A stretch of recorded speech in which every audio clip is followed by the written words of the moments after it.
àwọn akẹ́kọ̀ọ́ LAUTECH ìyẹn yunifásitì Ládòkè Akíntọ́lá tó kalẹ̀ sí ìlú Ògbómọ̀ṣọ́ wọ́n mà ti kó ìjàmbá mọ́tò púpọ̀ nínú wọn ló sì kú tí ọ̀pọ̀lọpọ̀ farapa. Kódà ọmọ ọ̀nàrẹ́bù tó jẹ́ olórí ilé ọmọ ẹgbẹ́ òṣèlú tó pọ̀ jù ní ilé ìgbìmọ̀ asòfin ní ìpínlẹ̀ Ọ̀yọ́ ó wà lára wọn.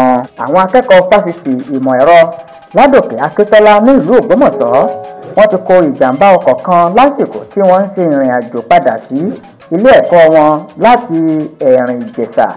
Ìjàmbá yìí tó wáyé lọ́jọ́rú làwọn aláṣẹ ilé ẹ̀kọ́ náà ni wọ́n ti ké gbàǹjarè síta wípé àwọn ti pàdánù púpọ̀ nínú àwọn akẹ́kọ̀ọ́ àwọn, púpọ̀ nínú wọn sì ti farapa yánnayànna báyìí. Àwọn akẹ́kọ̀ọ́ náà wọ́n ń darí láti ibi ìrìn àjò ìnajú tí wọ́n ti lọ sí Ẹ̀rìn Ìjẹ̀ṣà agbègbè Ìlòbù sí Òkínní ní ìṣẹ̀lẹ̀ náà ti ṣẹlẹ̀ tí wọ́n sì ti kó ìjàmbá mọ́tò ọ̀hún lẹ́yìn tí ọkọ̀ àwọn akẹ́kọ̀ọ́ náà tó gbiná tó sì jóná ráúráú. A kò lè sọ ní pàtó bóyá ọkọ̀ náà kọlu ọkọ̀ mìíràn ni tàbí nǹkan tó ṣokùnfà ìjàmbá iná ọ̀hún, ṣùgbọ́n àwọn akẹ́kọ̀ọ́ fásitì Ládòkè Akíntọ́lá tó kalẹ̀ sí ìlú Ògbómọ̀ṣọ́ wọ́n kó ìjàmbá ọkọ̀ ọ̀hún sì jóná gúrúgúrú.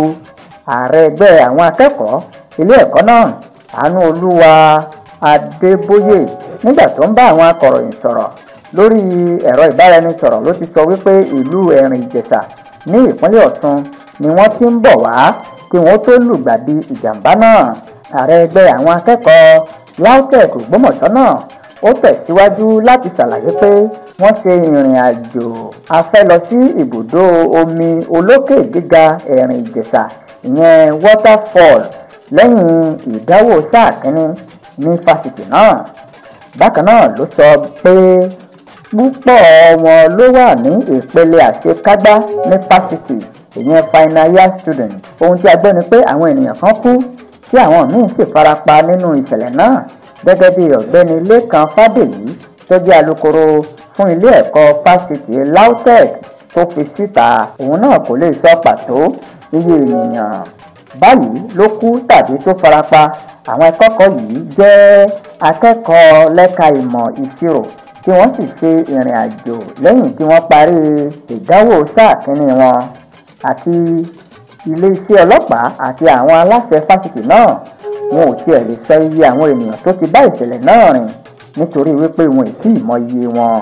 Alukoro iléeṣẹ́ ẹ̀kọ́ náà ọ̀gbẹ́ni Lékan Fádèyí ẹni tó fi ìdí ìjàmbá náà múlẹ̀ fún àwọn akọ̀ròyìn ó ṣàlàyé pé púpọ̀ ẹ̀mí ló ṣòfò nínú ìjàmbá náà, ṣùgbọ́n kò lè fi ìdí ìṣẹ̀lẹ̀ náà múlẹ̀ tàbí iye àwọn ènìyàn tó kú tàbí tó farapa nítorí pé ẹ̀kúnrẹ́rẹ́ ìròyìn náà kò tí ì tó òun lọ́wọ́. Ohun tí a gbọ́ tí a sì lè fi ìdí rẹ̀ múlẹ̀ ni wípé ọmọ Sanjọ́ Adédoyin olórí ọmọ ẹgbẹ́ tó pọ̀ jù ní ilé asòfin ìpínlẹ̀ Ọ̀yọ́ náà wà lára àwọn ọmọ tó pàdánù ẹ̀mí wọn nínú ìjàmbá ọkọ̀ ọ̀hún. Orúkọ ọmọ náà ni Faith Adédoyin tí àwọn ènìyàn ti ránṣẹ́ ìkíni lóríṣiríṣi sí bàbá rẹ̀ tó jẹ́ ọ̀nàrẹ́bù Sanjọ́ Adédoyin ní ilé ìgbìmọ̀ asòfin ní ìpínlẹ̀ Ọ̀yọ́. Ní ìrọ̀lẹ́ ọjọ́rú ni ìròyìn gborí ayélujára táwọn ènìyàn sì ń pín àwọn àwòrán tó ṣàfihàn ọkọ̀ tó jóná náà káàkiri tí wọ́n sì ń ṣe rest in peace. Nínú àwọn àwòrán tí a rí èyí tí ó ṣàfihàn bí ọkùnrin kan bó ṣe jóná gúrúgúrú wọ́n jókòó sílẹ̀ tí àwọn arákùnrin kan sì dúró tì wọ́n. A tún rí ọ̀pọ̀lọpọ̀ àwọn ẹ̀yà ara àwọn ènìyàn tó jóná nínú ìjàmbá náà. A tún rí àwòrán míì tó ṣàfihàn ohun tó jọ kú ènìyàn tó jóná nínú ọkọ̀ ọ̀hún. Kí Ọlọ́run ṣàánú gbogbo bímọbímọ kí oṣùn bàbàbà ká má ba oṣùn náà rìn. Àwọn akẹ́kọ̀ọ́ fásitì LAUTECH tó kalẹ̀ sí ìlú Ògbómọ̀ṣọ́ wọ́n kó ìjàmbá mọ́tò. Kódà ọmọ olórí ilé ìgbìmọ̀ asòfin tó pọ̀ jù ó wà nínú wọn, wọ́n sì jóná gúrúgúrú.